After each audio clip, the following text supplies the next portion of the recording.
Dr. Zawawi dia kata sebarang terapi baru yang kita mulakan sebelum kita bebel-bebel sebelum kita bebel kata tak berkesan, kita kena cuba paling kurang 4 bulan 3 bulan 4 bulan sebab dia ikut macam kita punya circulation, kita punya jangka hayat sel darah merah yang akan berganti baru setiap 4 bulan, setiap 120 hari.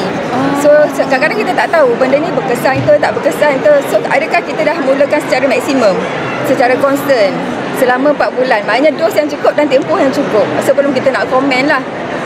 So kalau masih tak berkesan juga, very unlikely sebenarnya. Waktu tu Dr. Zawawi kata dia belajar dekat far infrared dekat Rusia. Dia kata kalau dengan terapi far infrared dibuat dengan istiqomah, dengan constant tu, almost impossible tak ada penambahbaikan. Mesti ada benda yang baik, dia kata. Mesti ada benda yang baik. So kalau maknanya dia nak kata 100% dia tak nak cakap lah kan. Tapi daripada observation, maksudnya kalau penggunaan yang bagus tu mesti ada yang baik. Lepas tu satu benda yang baik tak baik berlaku tu tak semua kita dapat akses. Contohnya antibody dia bertambah baik, yang tu hanya dia tahu bila ambil ujian antibody tu. Macam dalam buku filing kita ada ujian ILO, IgA tu kan. Maksudnya kita mana tahu antibody tengah naik kan, kita rasa macam biasa, rasa tak berkesan.